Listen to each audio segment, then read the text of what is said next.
This episode of the Nerdball Podcast is sponsored by Jake Paluski at Real JP Multimedia. He does the music for this podcast. He has produced this podcast. If you need anything audio-visual done, he is the man to see at realjp.com, REELJP.com. Let's start the show. I'm Chelsea, and this is the Nerdball Podcast.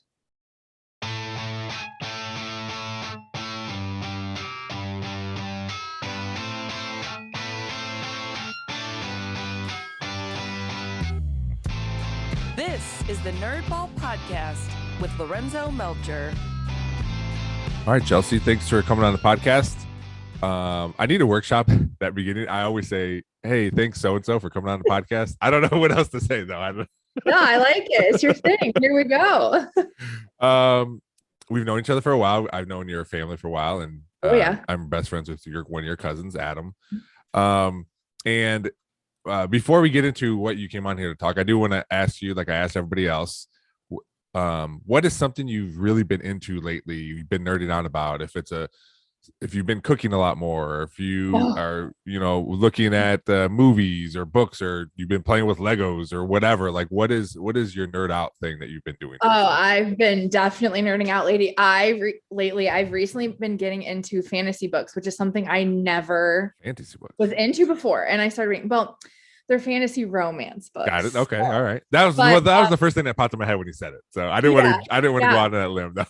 Yeah, so that's what I've been into. I'm currently on my second series in that genre, and they're like really big, thick books, which is also something I never used to do. So it's quite the accomplishment. But yeah, I nerd out very hard, and I will tell any and everybody who will listen why I think they should go read these books. So that is my recent nerd out. So is it a specific author you read, or is there? No, there's a couple. Well, there's one author, her name's Sarah J. Maas. She does the ACOTAR series, and the Throne of Glass and the Crescent City, which the ACOTAR is being turned into a TV show. So everyone's watching it because it's the same people are doing that show that are doing Outlander. I don't know if you know what Outlander is. I don't. That's another like romance fantasy that has a very wonderful main character. So yeah. So what got you into these? You're just like, hey, I'm gonna start reading. I was never like I was never a big reader. I'd rather watch the series, give me the movie. I don't have time because I wasn't like a fast reader, so it wasn't fun. Yeah. And then I took a lot of flights last October. I traveled to like 4 different places, and I was like constantly on flights.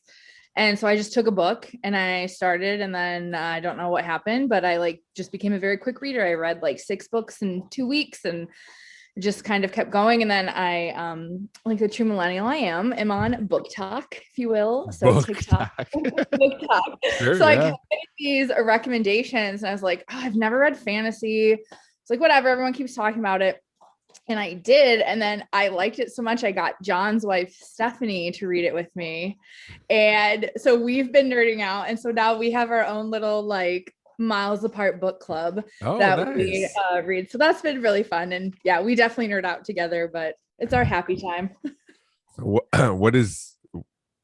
why that genre? Like what specifically, it's like, hey, or what do you like about those particular books that you have read?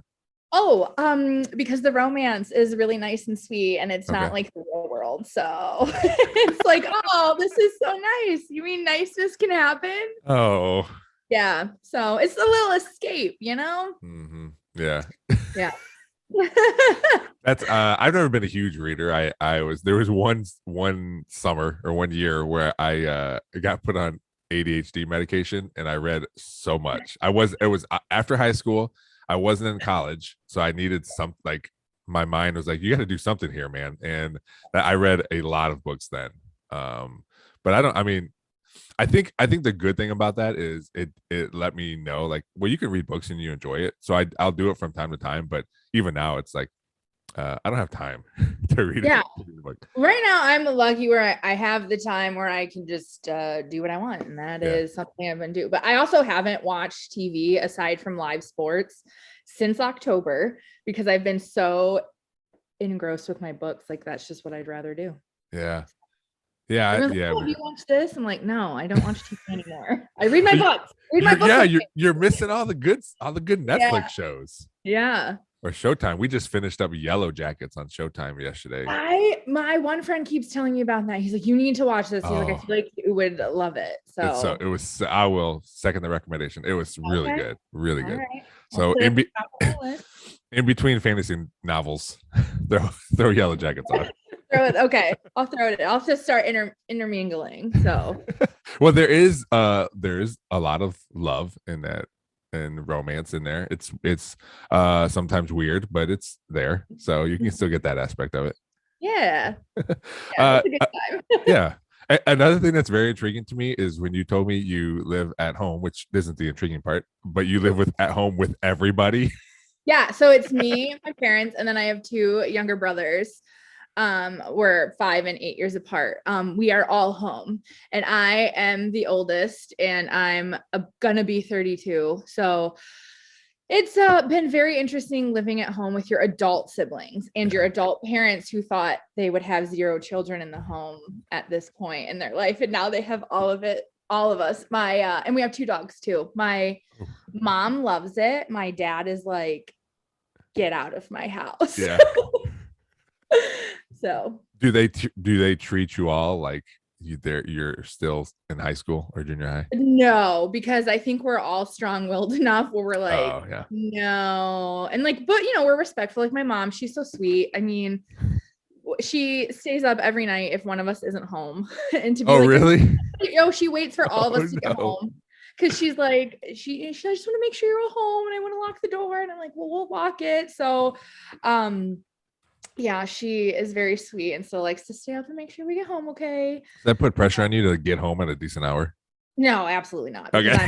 I know. I tell her I'm like, because I go, I have a key and I'm 30. I'm almost 32. Leave me alone. Like I'm not getting into trouble. Like I'm just out. Like, and the other day I spent the night at a friend's house because we were like hanging out. And I didn't tell my mom. Like I fell asleep and forgot, and I woke up to like, hello, where are you? Are you coming home? I'm locking the door, and I'm like, I really appreciate your care and concerns. It's very sweet. I'm very fortunate to have a mother that cares, but I also have a house key that I can let myself into said house with, so it'll be okay. So how was she when you weren't living there? I mean, she's still every once in a while, like if she knew I was like going somewhere or doing something, she'd be like, if I went out for like a bachelorette party or she knew I was like having friends in town or something, she'd be like, oh, did you make it home okay? Or let me know when you get home. Yeah. Or she would always reach out on the weekends and be like, are you doing anything? What are you doing? Like, have fun and just let me know when you get home. And she's still like, so with working remotely, I commute to work when I need to, like for shoots. So, and my work is in Michigan. And she's like, well, text me when you get there and let me know when you're leaving. So it never stops. And it's very sweet. I would much rather have that than a parent who has no idea what's going on and doesn't care. So. Yeah. Well, Andrea's parents, my wife is like that too. We went to Columbus last weekend for a baton twirling tournament or championship competition. And and she said, we live 3 houses down from them, so they're in the street waving at us. And then when we got Andrea always has to text her when we get there, and if she does it, her mom will text her like, "Did you guys arrive yet?" Just to make sure we got there. I always love the passive aggressive mom text, like when you forget and it's like 2 hours later, and she's like, "Well, I assume you are still alive and you have gotten where you need to go." Yeah. Yeah. Sorry. Sorry, I'm trying to have fun. Yeah. Or she'll call and be like, "Oh, so you are alive." Oh, okay. So I'm like, oh, all right. And it doesn't matter. She could use that same thing every time, and it would probably it's still funny to me. Yeah. Okay. Yeah, but it's my mom loves having us home because she's like, I'm never gonna get this again. Yeah. And with my younger brother and I being 8 years apart, we never really had he was still a kid when I went to college, and so never had those fun years. So it's been very interesting, basically having 4 adult roommates. Yeah. And credit to my parents. And my dad's like, I know too much about my children. Like you guys, I shouldn't know all of this. He feels like he looked behind the Oz curtain. Oh yeah. I hate this. I shouldn't know these things. That's my favorite thing to do now is when we go to my parents' house and me and my sisters are there and we tell them things that they didn't know happened. Like, oh yeah, I did this thing when I was 12 or whatever. And then, same with my dad. I was like, I could have lived life not knowing that. Yeah. Oh yeah. Oh yeah. My brothers and I like to share stories as well. And they're like, what are you talking about? What do you mean? And I'm like, oh, just kidding. What's that? Just kidding. I love the idea of when you're out with somebody and you're like, yeah, I got 4 roommates. Because we used to always, when Adam lived with your grandma, we used to always say, like, how's your roommate doing? Oh yeah. Oh, it's great. We love it. She loved it too. She thought that was the best. And it's so funny because I would say about 75% of the Gumps all circled back and lived with grandma at some point in their life for some reason or another. Like ours was, we had to live with her when we moved back from New York, and we were in the process of selling one house and buying another, but like the school year had started. So we lived with grandma for probably like 6 months. And so that was it. Just, I mean, everybody has circled back at some point, and everyone's lived at 715 Maple at one point or another. So well, I can I tell you that first of all, your grandma's awesome. I like talking to grandma. I mean, I'd go over there when it was just me and Mateo on a Monday when I had off, and I'd go over there and hang out with her. She still talks about that. Yeah. She's, because I told her I had ran into you at H's thing, and she goes, how is Lorenzo and Mateo? And he goes, oh. She's like, they were so sweet. And she would like remind me about when you would come over. So she loves you and thinks very highly of you. So oh, that's great. Yeah. I mean, and it was because of Adam that I got to know her, because he lived with her. So it's and then with your 2 brothers that played football, she was always at the games and stuff too. So yeah. That's good to know that I still get a well, one of the funniest things about your dear friend Adam there is when he lived with grandma. There was one night he came home, and it was funny because I got the story from his point of view and then my grandma and my brother's point of view.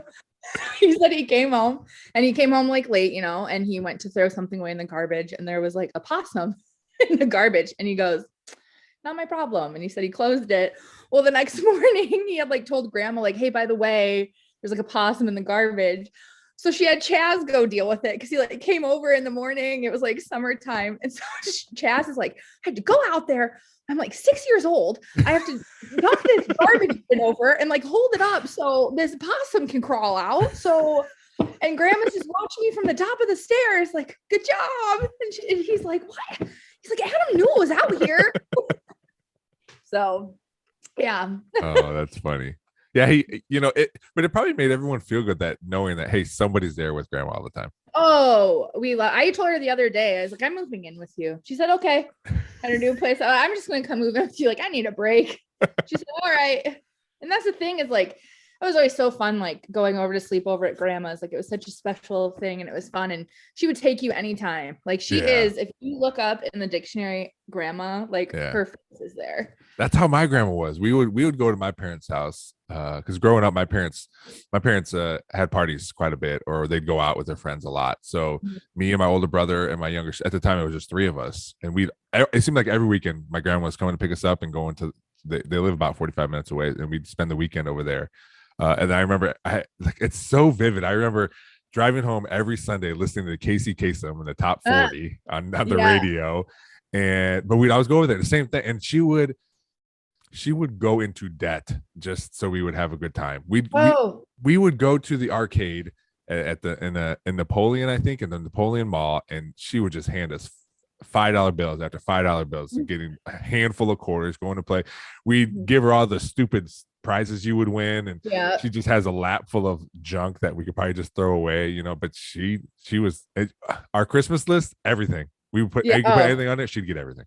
Oh yeah, grandmas really are the best. And it was fun too, because she babysat all of us like after school. So it'd be John, Adam, me, and my brothers, and our cousin Shelby, and like we'd all just be. It was like the safe place, that we all just kind of hung out at and have a lot of fun times there. So yeah. Well, I'm glad. Like I said, I'm glad she's still thinking of me, and tell her I said hello next time you see her. I will. Can you give because I think living at home is something that's happening a lot more. Can you give some advice on how to be at home as an adult, or how you manage it, or you just say fuck it, I'm doing whatever I want? A little bit bit of both, but I also think I'm very lucky that I have a really good relationship with both of my parents. And I adapted this. And this is something I try and like teach my brothers, like, and not that they are, but like I've never been a liar, or I never like snuck out, or I never like as a kid in high school, like I didn't have a curfew because all my friends had curfew. So what was I gonna do? I was gonna say like, so my parents never like put these rules on me. I just was able to do what I wanted. I stayed out of trouble. If I ever got into trouble, which was very rare, then it was like addressed. So I've always had a very good open relationship with my parents, and I'm like, okay, I'm going to do this. Now as I've gotten older, and maybe, you know, sometimes, you know, when you're living at home trying to date, my mom's just like, make good choices. Like that's her way of like, trying to, you know, tell me what to do without, but I think just be mindful, like it's still their house, you know what I mean? Like, yeah, I'm an adult, but that's not my house, and just being respectful of that. But I think the most difficult thing is sharing a bathroom with my two brothers, because I want my own bathroom and I want my own kitchen. Those are the only two things like I want when I move. Like I want to move out for those reasons. Everything else is great. Like I love my parents have like great amenities. You know, we've got like a theater set up in the basement. We got a hot tub. It's great. I love it. But yeah, just being respectful of the space. I think that's a huge thing that eases tension and make things like smooth sailing as living at home. And having an opposite work schedule as your middle brother, so you guys aren't always around each other, is also extremely helpful. Do your parents work still? Yes, my dad, my dad and I were working from home for like a year and a half together. So that was fun. I say that question mark. Yeah, because so I have the basement. The basement's like my work zone. And like I know when the door is shut, like I'm in meetings or something. But my family, I mean, we're coming up on 2 years that I've been working from home. My family still doesn't get like, they'll open the door. Hey, are you on a call? Oh my gosh. Well, if I was, like, you're on it now. Or my mom will come down and it's like, I'll be on a Zoom call and she'll be off to the side. And she's like, hey, do you like trying to mouth, like yell, whisper things at me. And I'm like, so I'll just mute it because I don't think she gets how like Zoom works. I'll mute it and I'm like, can I help you? Yeah. She's like, oh, you want to call? I was like, yes. What do you mean? And and then my mom, as a hairdresser, she like, they were forced off like with COVID for a while. And when she went back, she works 3 days a week. Sometimes she picks up more. So yeah, both my parents still work, which is nice, but now being the sole one that stays home, they're like, oh, hey, you're home. Can you do this? Can you do this? And this? And I'm like, yeah, I'm home, but I'm also working. Like, it's not like I'm just hanging out. So, and also like another issue that I never thought I'd have to like complain about as like an adult is like our car situation, like the parking situation. Like we have to play like car Tetris at the end of every night to be like, okay, who has to leave first? Who's going where? Can we move your car? And half the time my mom's like, well, I have to go to work in the morning. I'm like, what time? She's like 10. I'm like, great, I'll be awake. I'll move it then. Like we have to play. So I'm sorry, I'm sorry I have all these questions, but it's very intriguing to me. Like it could be a sitcom of what's happening right now. Go ahead. No, go ahead. It is. Do you guys have family dinners? Oh yeah, we typically try to on Sundays because and we have grandma over all the time. Nice. We offer, so it's really nice because we'll go pick her up and she'll come hang out if she's feeling up for it. That's like the day that we typically do, because Chaz's work schedule is kind of all over the place. With him being a personal trainer, he takes like he has his different lessons throughout the week, so his schedule's all over the place. My other brother, he is he's off at like 3:30 every day, but he has him and his girlfriend are long distance, as in like she lives in Cleveland, so they go back and forth every weekend. So he's seldom there. So our schedules are just kind of all over the place, but we try and do Sundays together. And my mom, she's like, I cook all these meals and then none of you are ever home. And I'm like, just send us a text and say like, is anyone home? So she started doing that, which is nice. And again, it's very sweet that my mother still cooks for all of us when we are grown adults. So it's very nice. So we do that. But we try on Sunday nights to all get together. It'll either be some form of some good takeout, or grandma's favorite thing. I'll call and she'll be like, hey, what are you doing? Do you want lunch? She's like, I'll buy if you Oh, go get nice. it. And I'm like, yeah, I'm on my way. But I You're also like, yeah, have don't call anybody else, just me right now. And I remind her, I'm like, you don't like, I will come see you. Like, you don't have to bribe me to come out with you. Like, I will come see you. Cause she'll be like, hey, I messed up my Netflix. Can you come fix it? And I'm like, yeah. Well, the one time I went over and I cannot for the life of me physically figure out how she did this. The subtitles were in Spanish. The like text on Netflix was in French. And they were speaking German. And I'm like, how did you do this? And it was so bad. I had to delete her account and like, really? I had to like delete her profile and start again because I was like, sometimes I feel like she just closes her eyes and like hits all the buttons. So I'll come fix it. And I'm like, there are easier ways to get me over here to like see. Or maybe she's a lot smarter than you think, and she went on the internet and said, how do I really mess this up so my granddaughter will come see me? Yes. Oh my gosh. Or she'll always call, she'll be like, hey, I was like, okay. I'm like, I don't know how you keep doing this, because the thing she keeps getting into, I'm like, I don't know how you would possibly know how to do this. So she keeps me on my toes, but we're also very lucky to still have our grandma and still have her as involved. But yeah, she's she's a blast and a half. And we started, my aunt is retired now too, which is nice. So she comes out like once a week, and we take grandma to the grocery store because she fell coming into the house, and the roofers across the street like saw her, but at first they were just like waving at her, and she's like, I need help. They just were like waving, and then they finally came over and are like, oh, do you need help? And she's like, yes. So I helped her, but we said, you are banned from grocery shopping by yourself.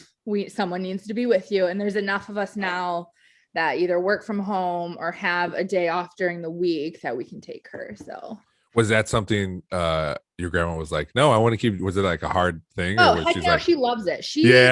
That's what I thought. Lives for her grandchildren and children. And I say grandchildren first because let's face it, I think she they're likes the best. a lot more than her own kids. So she would do anything, but it's funny because like when everybody comes into town and we do big cookouts, she needs like a week to recover, and then she's ready to like do it again.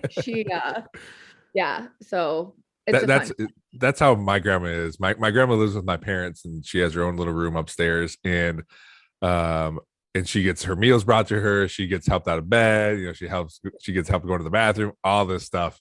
And that's exactly what she wants her entire life. That's what she wanted. She worked really hard. She worked at a car parts factory, and now she just gets taken care of. And my mom had a hard time at first because like she was saying, Mom, you got to walk, or you got to do this. You got to help do this, do that, try to get your legs better. And then after a while, Mom said, I'm just going to let her do what she wants to do because I don't want to argue with her. I just want to come home from work and just be her daughter, and she can be my mom, I was like, Mom, no one's going to be mad at you for, you guys are taking care of her.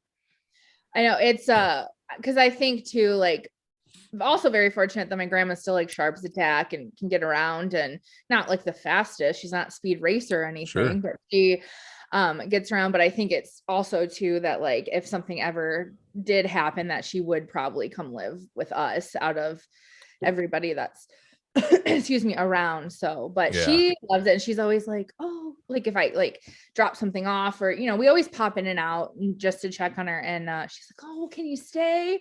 And you're like, oh, I really want to, but I have to go back to work. Like it's just like the ultimate like gut punch. Like I wish I could, I'm sorry. So that's awesome. So it'll all come around at some point where instead of you guys living with her, she'll live with you guys. Exactly. And I think the best thing about all of this is I tell my parents, I go, I'm never leaving. And I'm like, you think I'm joking? I'm going nowhere. I'm like, because I always tell my mom, I'm like, you wanted to clip my wing so bad you wanted to ground me, like as in like keep not like in trouble ground, but like you wanted to keep me ground, you wanted to keep me here, you wanted to keep me close. Well, now I'm here and I'm never leaving. How did that work out for you? That's like, she goes, she goes, the other day, she's like, you're not kidding, aren't you? Like, you really are never leaving. And I was like, why would I? I'm never going. And she's like, oh my God. So it's funny. One day I eventually will leave, Yeah, sure. obviously, but it's really fun to joke with them because my brothers are trying to get apartments and they're like, Chelsea, are you? I was like, no, I will not be. I am not. So don't even. In fact, when they move out, it's just going to get worse for you. Yeah, exactly. Because it's only going to be me. So I'm going to be in your business all the time. So are you on a Zoom call? What are you doing in there? Yeah. Oh, exactly. Oh, that's great. Well, that's like my youngest sister lives with my parents. But they kind of had a deal when they bought a house, like, hey, you're gonna help us with this house and do this kind of stuff. So she's there. And actually gave her the master bedroom. Nice. Which is pretty nice. Yeah, but it's a pretty big house. So she has her own room and bathroom. My parents have their own bedroom, but then they also have their separate bedrooms for their own stuff. So that's what's up. Yeah. That's nice. Yeah, so they had like their own hangout spots in the house, and then it's it's pretty nice. But I do enjoy going over there and hang. We do the same thing. I like try to go there on Sundays, and because my mom doesn't make a lot of Mexican food except on Sundays when we go over there, so we try to eat that up. Nice. Yeah. All right, so that I enjoyed all that because, like I said, when you told me that, I couldn't stop thinking about it when we were talking at H's thing. So that's I would like maybe I'll talk to you at some point, get your brother's point of view or maybe even your parents' point of view about it, because I think it would be, I think my dad and Chaz's point of views will probably be the best. Yeah. Yes. Yeah. So I think they would be. Yeah. Well, everyone in your family seems very, very outgoing too. So I feel like there's no one that's gonna like take a back seat to anything. Like if they want something, it's gonna be like be world.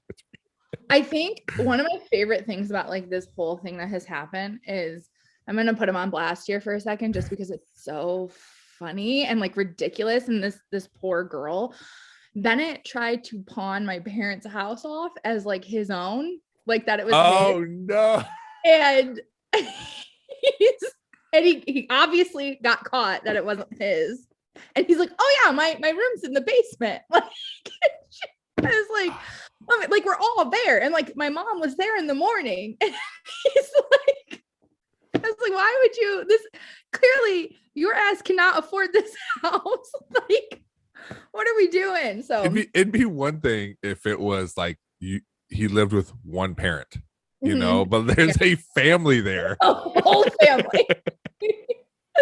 So were they dating for a while when he's no, this was like he was like sowing some wild oats phase, you know. Okay. Yeah, but I was like, why did you? That's and then so he like my dad had gotten up and she's like, oh, is someone here? He's like, no, it's just my dog. And then like, no. Like, as a dog. So yeah, it was Bennett is keeps you on your toes, that's for sure. That's so I was like, what are you doing, kid? Like, yeah, first red flag. Oh yeah, my room's in the I own this house, but my room's in the basement. It's in the basement. And it's not just it's a mattress on the floor. Like once we all moved back home, my parents are like, get out of the basement, go back to your room. We're done with this. It's become my sister's office. You gotta go. Oh, that's so funny. Yeah. Oh, whenever I see him, I'm gonna ask him about that. That's good. Yeah, and he'll tell you, and it's funny because like he'll do these things that like mathematically don't add up, and you're like, why did you think this was a good idea?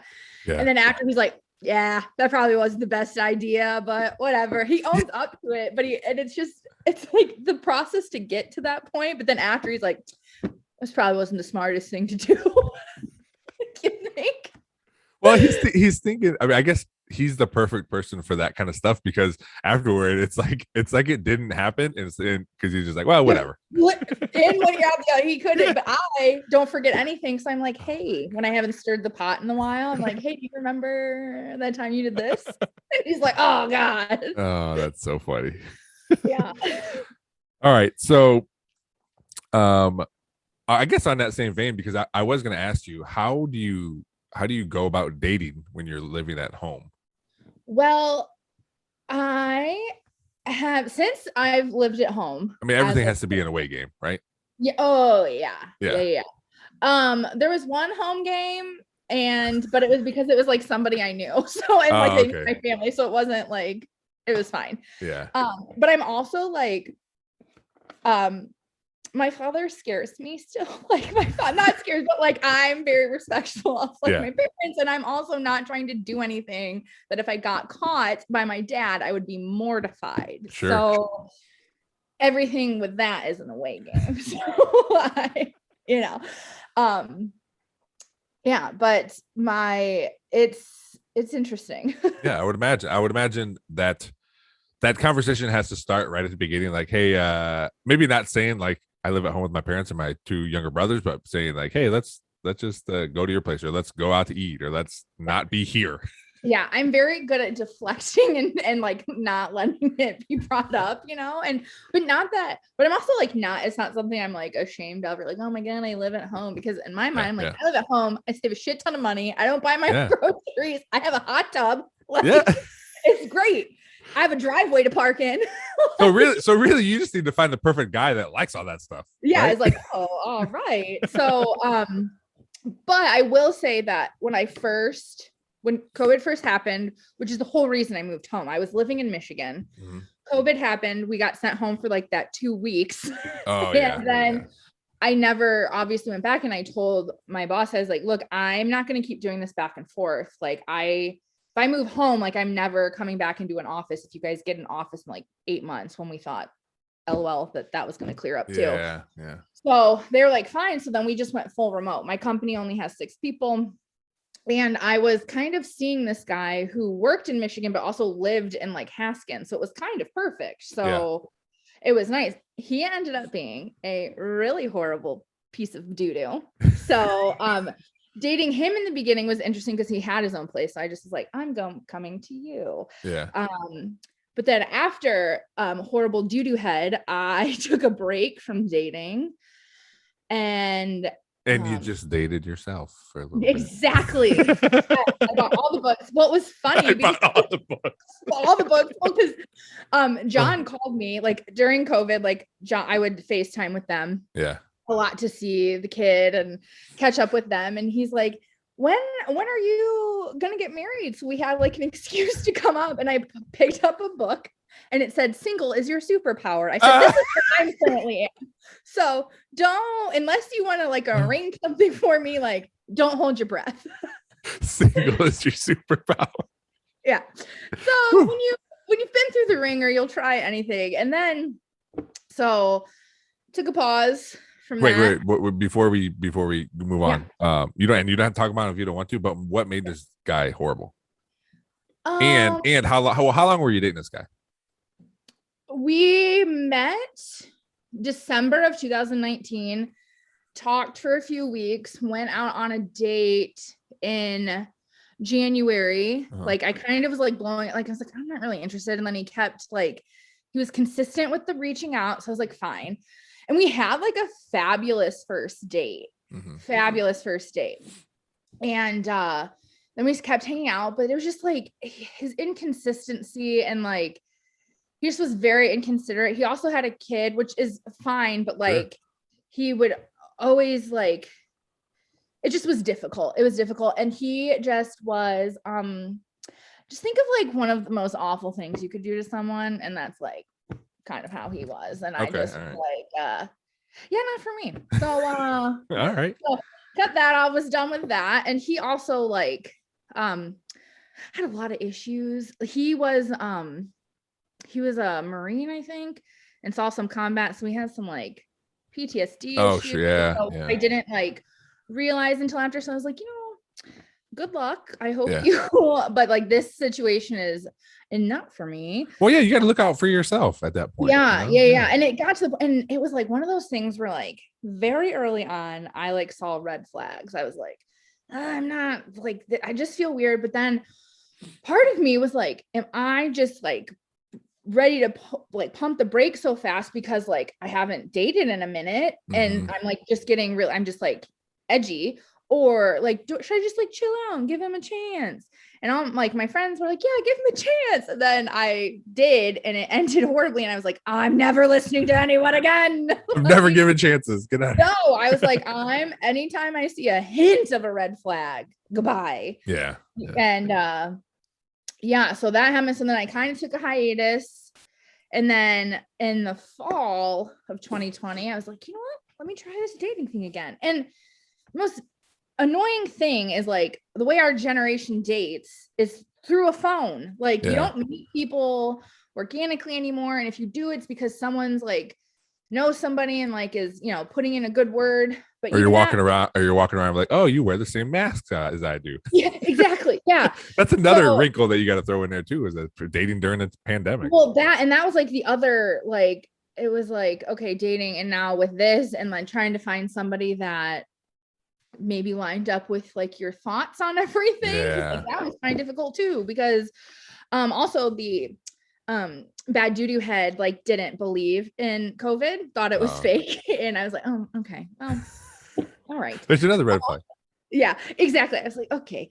So yeah, then I was talking with this guy, and like there's so many apps. So I'll just run through the different apps I've been on in my life that I've like signed up for. Okay. There's been OkCupid, Plenty of Fish, Tinder, Hinge, Bumble, Coffee Meets Bagel. Okay, I never heard of that one. Yeah. There was like that Facebook dating. Okay. For a hot minute. That's pretty much all the ones that I have. And my friend made me do Match for a month. Okay. She's like, I'll pay for it. Just, I want you to do it. And guess what? It was the same people on Tinder. And it was nothing new. I'm like, gah. Eight dating apps. Yeah. I tried. Yeah. Is there one that's your favorite? I like Hinge and Bumble, because with Bumble the girl has to message first, so it's like it eliminates like those douchey like, oh, what are you doing today? You would come to my bed, like just the dumb, like it cuts them off at the knees. So that reminds me, the thing that started me wanting you on was that picture of a text that you put up, and what did it say? I can't remember what it said. It was so good. It was like, want to come back to my place and bang? I'll bring pizza, or like I got for pizza and to bang. And I'm just like, this is okay. This is like, where I'm at right now. The audacity that men have gathered is quite astounding. I can't wait to tell you some of like the things people have said to me. Yeah, that I'm just like, what? Like, and is it because it's because you get to be on a phone? Yeah, there's no accountability, but in my hardened ways of just dealing with nonsense after nonsense, like I don't take it anymore, and I have no problem putting you on blast if you are a goober. So went on this like. So it was fall of 2020. I was talking to this dude on Bumble. Things were great. And I'm like, okay, here we go. Like made a plan to set up, and like got no like bad vibes or anything. But then like the day of, he just kind of was getting weird. And I'm like, okay, here we go. And he was like wanting to meet somewhere. I'm like, great, we're going to meet at a park. I gave him like 5 different parks. Like I gave him a lot of the metro parks. I was like, there's places we can go. Like, he's like, oh, well, I can't get there because of the road. I'm like, what do you mean you can't get there? There's like more than one way to get to a place. He's like, that road is closed. And I'm like, I don't think it is, but if not, here's 3 other alternative routes to take to get there. And so we were talking. He's like, yeah, like I'm on my way. I'm like, great. So I left. We decided to meet at Olander Park in Sylvania. I get there, text him, like nothing. Like messaged him on Snapchat, because that's like another thing people do. Yeah. And was like, I'm here, nothing. And that was the first time in my entire life I have ever been stood up. Wow. And it sucked, but you know what I did? I went and had dinner and ice cream with my grandma, and it was awesome. So did you tell your grandma why you were there? Yeah, well, my other cousins were in town, my Uncle John's kids, and I knew she was making dinner and I called her. I was like, do you want one more? She goes, yes, get over here. Oh, so nice. I went and I picked up Mr. Freeze before I got there. And I told her what happened and she was sad. And that's the thing, is like, everybody's like, they hear the stories and they're just like, oh, I'm like, I know it sucks. It's sad. And then, so then again, I was like, I'm giving up on dating. And I was like, where's that single is my superpower? Yeah, I know. Where's that? Give me that book. So then I gave up for a hot minute, or I took a pause. And then I decided, like in the winter, like near Thanksgiving, I was like, okay, I'll give this another shot. Mm-hmm. You know, but what facilitates that? What is there just a point where you're like, all right, I'm done being by myself again? Yeah, I think too. I'm going to be honest, because I think most women are like this. And this was said, you're just lacking some of that attention. So you are like, or just some, and it's so sad, like some like little validation, even though it doesn't, like, it's not real. Well, I don't think it's sad, because I think everyone enjoys, not necessarily even just from dating or from the opposite sex, but everyone enjoys when you're at your job and someone says, hey, good job, even though you're doing your job because that's your job. But everyone, being a supervisor now, I recognize that. And I like to tell my guys, like, hey, you guys did great on this project or whatever we're doing, because it isn't something that they're looking for, but it makes you feel good. So why, I don't think it's sad to like, hey, I want attention. Everybody wants attention. Everybody wants something. So I think it's also good to recognize that. I think because I think that's a feeling that people should have. I think it's a feeling that everyone should be able to feel loved or wanted or any of that stuff, Otherwise that's sad if you just like, I don't need anybody, or I don't want to, talk to anybody, So I think it's a good thing. Yeah. So do that, a little dabble, just, or, sure, feeling bored, see what's out there. Or, you hope for the 100th time you're re-downloading this godforsaken B app that it's going to be different and someone else is going to be on there. And then I changed my hair color. This is going to be totally different. Yeah. And you see like you keep matching with like the same people year after year after you delete the app and re-get it.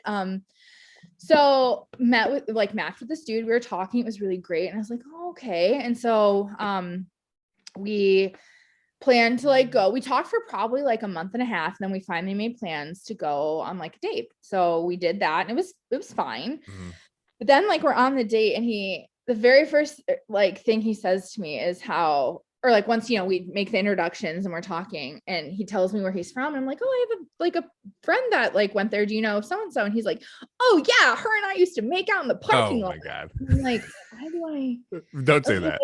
Yeah, like, and then so whatever, we have the date, and then he also tells me that he's like, oh yeah, I have a kid. And he's like, didn't I tell you? And I was like, no, which is fine. Yeah. He goes, yeah, I gave up my rights as a dad because like parenting stressed me out. And I was like, parenting stressed you out? Like, did you not know what like parenting like? Yeah, it's stressful. Like, yeah, I gave up my rights. And she's crazy. And I'm like, red flag. If you're sitting here like. So I was like, okay. So then I texted my friend that he used to make out with all the time. And she was like, run, abort, get away. Oh no. God, he is crazy. Like he is a lunatic. And I was like, okay. So then I like backed away. We didn't even make plans to like hang out again. Yeah. And like I went on with my life, no harm, no foul. He like would message me here and there on, again, Snapchat, because apparently grown men think that's how people want to communicate. But I finally like, that's like my hard no now is like, if you want to communicate via Snapchat, you must be 12, get out of my face. You just have to like, you get so hardened. You have to have like, you have to have lines there. Yeah. And so then it was probably like 3, and it's funny because this memory just popped up in my, on my memories thing. And he sent me a picture of himself holding his wiener. Oh my God. He was naked, holding his wiener. And he goes, it's pretty clear that I'm not your Mr. Right, but can I be your Mr. Right now with my 9-inch? Oh my God. And he's holding it and just staring, like giving a smoldering look into the camera. And I was like, I was by myself and I looked around like, is anybody else seeing this? So I took a screenshot and Snapchat lets you, like, it tells you if someone takes a screenshot. I was like, I don't even care. So I took a screenshot and I go, what made you think this was appropriate? Yeah. What made you think this is what I have not spoken to you? And he goes, I don't know. I was just drinking, thought it'd be funny. So then I promptly took that screenshot, put the clown emoji and the eggplant Yeah. where it needed to go, and just said, this is what dating today is like. Like, these are the things. So not coming off of getting stood up for the first time, I deal with this. So then at that point I was like, I'm done. I swore it off for a year. Okay. I was like, I don't even care. It's like, I'm either gonna run into my husband on the street in like a meet cute, or I'm just gonna be an old spinster that takes over her parents' house like when it's time. So before we move on, a couple things. So when you talked about getting stood up, have you since been stood up before or again, or is that no? Okay, no. So that reminded me, I forget what movie it was in, but someone got stood up and their friends like, oh, do you think they came in and saw you and left? And he's like, now I do. I think it was Friends. I think it was Friends. I hope that wasn't the case. I just no, I'm not saying that was. It just reminded me of. Yeah. Oh, that's great. Yeah, I wasn't, but yeah. No, it's like there's so many elements that you have to sit and think about, and it's not like in the questions, and like if I have one more person who's in a happy relationship tell me it's gonna happen when you least expect it, I'm going to throat punch someone, because great, have fun on your little happy mountain with your loving, adoring spouse and your 2.5 children with your house. Like, not where I'm at. I'm trying. I mean, sure, that does happen, which I mean, yeah. I'm sure you acknowledge that, but it's also it's a lot of work. Because you're right. Gone are the days where you just meet some. I mean, that's how I met Andrea. She went to BG, and that was just coincided with the one semester I spent at BG, or no, that was the second time. I got kicked out the first time, but I went back. And I actually was into her friend and her pregnant friend.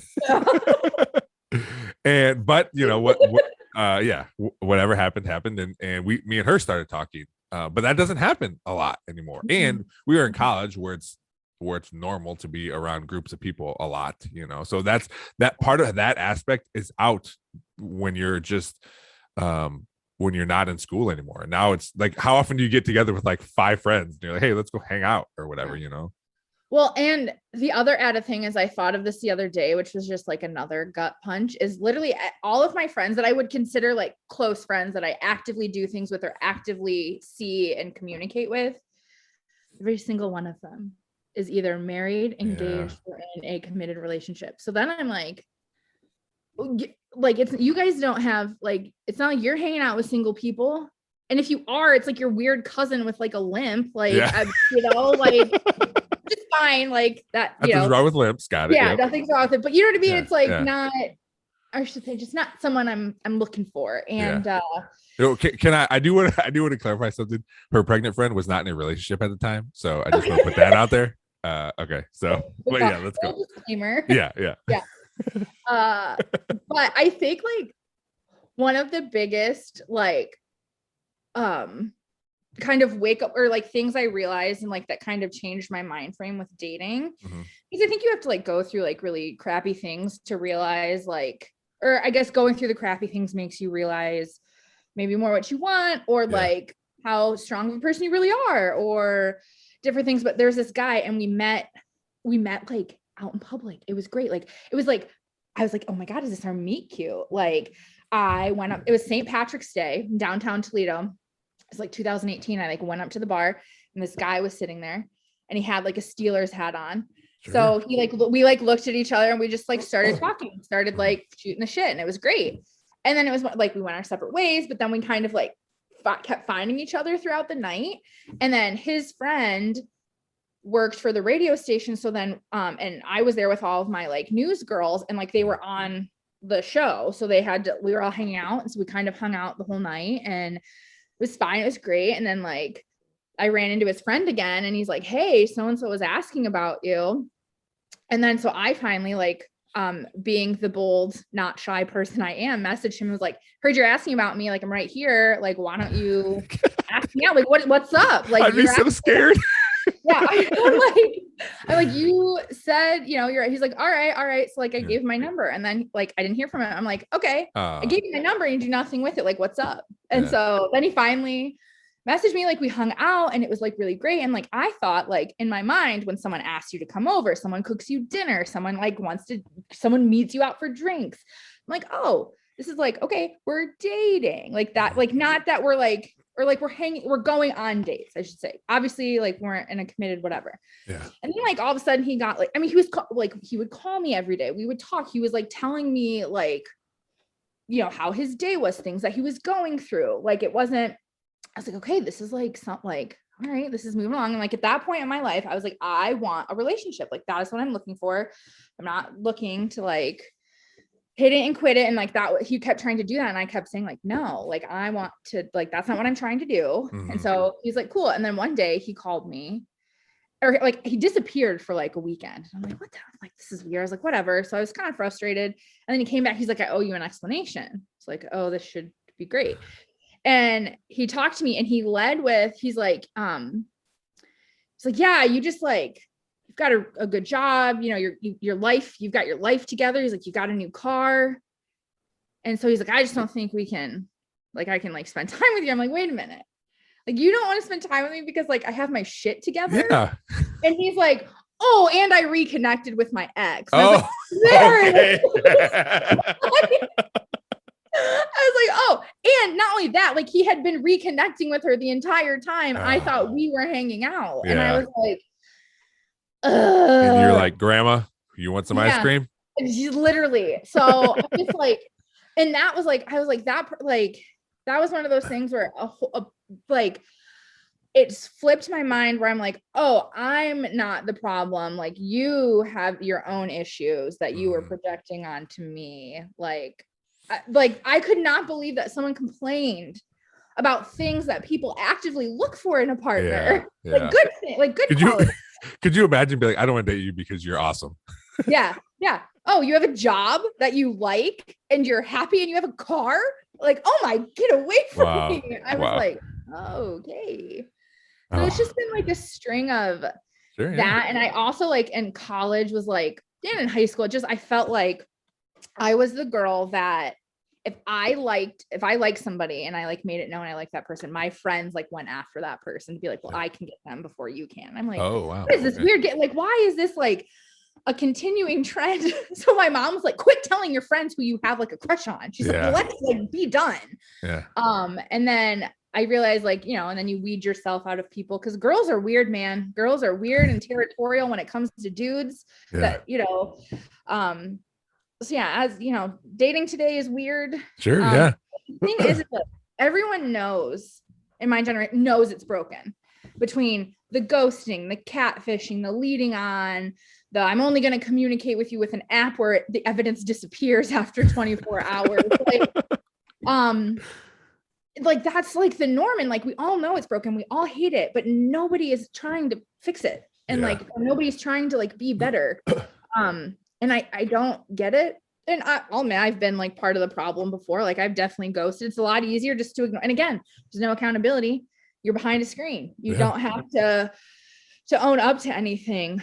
But I quit accepting the bare minimum. Well, good. And which is cool, but it makes things really difficult. And then you get to that point, and I'm like independent person. Like I do not need anyone. Like I don't need a man to support me financially. Like just your parents.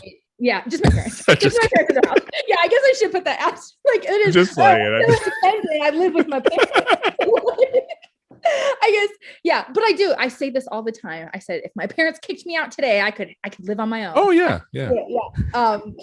But I am making the financially smart decision to keep saving my money. That's a good spin. Well, hey, you know what? If that option's available, there's a lot of people that are going to take it, especially if your parents are saying like, because some parents do, if you can, move back in, but you got to still have a job. Also, while you're here, make sure you're saving money because you're not going to live here for forever. when I moved back home, I had $200 in my savings account. Yeah. And I have a lot more money. Yeah, that's good. Now. Yeah. So, and that's been really nice. But yeah, it's I will say it's been nice. Like the whole living at home thing hasn't dampered my dating. I guess it's just the men I choose that have dampered my dating. But I'm also like, I'm to the point where I just hope maybe he's a FedEx man and delivers something, and I open the door and I'm like, oh, hello. Yeah. And that's how I'm like, that's what I've got at this point. I'm also like open to like, you got someone, send them my way, set me up. I'm down. Like it's so difficult to the board. It's like you get to like the scraping the bottom of the barrel, if you will. But also I've got like this weird complex where it's like, I'm like, I don't care, send me whoever, but I'm also like, I will never settle. So it's like that weird complex of wanting somebody, but also realizing like I'm not going to get with somebody, because I look at some of my friends who are already divorced or in awful marriages with like crummy people, or just in really sad situations. So I'm like, I might not be with somebody, but at least I can still make my own decisions and it's not like affecting anybody else. Yeah. So, well, here's my plan going forward. Okay. Because I feel like we barely scratched the surface. Yeah. I do like how you told your story though, because it's I'm very chronological, so that was perfect for me. So I think going forward, a couple things. I'd love to hear more stories, because I'm sure there's some awesome ones, right? I also, not that we're gonna fix anything, but I think it'd be cool if we can come up with like, here's some rules, or here's how we can change dating or something. Now I'm married and I've been married for a while, but I think maybe we can come up with some things, and maybe every once in a while I have some other people on that talk about it too. But we can make this a regular thing, as far as maybe not like, hey, every 2 weeks come on, but we'll stay in touch. We'll have, like, if you want to pop on at the end of it, I can stick it on the end of another episode or something. But I think this is good, not only not to sound like a therapist, but I think it's good for you to like go through all this stuff again, but also for other people to realize that, because I know there's a lot of times, and I'm sure you felt this way too, like, oh, this is the first time that's ever happened in the history of dating. You know? It isn't, it hasn't. And I think people hearing that and will help them moving forward. But I do appreciate you coming on, and like I said, we'll make this a regular thing, maybe help some people along the way and figure out some hard, fast rules that people can try to live by. Maybe we'll write a book out of this thing. Yeah. Hey, there you go. I love it. It won't be maybe it'll be a sequel to Single Is My Superpower. There we go. Here we go. All right, Chelsea. Well, tell everyone I said hello. Again, thank you for coming on the podcast, and I'll be talking to you. All right, sounds good. Thanks for having me. Yep. Thanks everybody for checking out this episode of the Nerdball Podcast. Please rate, review, and subscribe wherever you're hearing this, on any of the podcatchers, on YouTube. Hit that subscribe button so you never miss an episode. We're coming at you 2 times a week now, audio and video.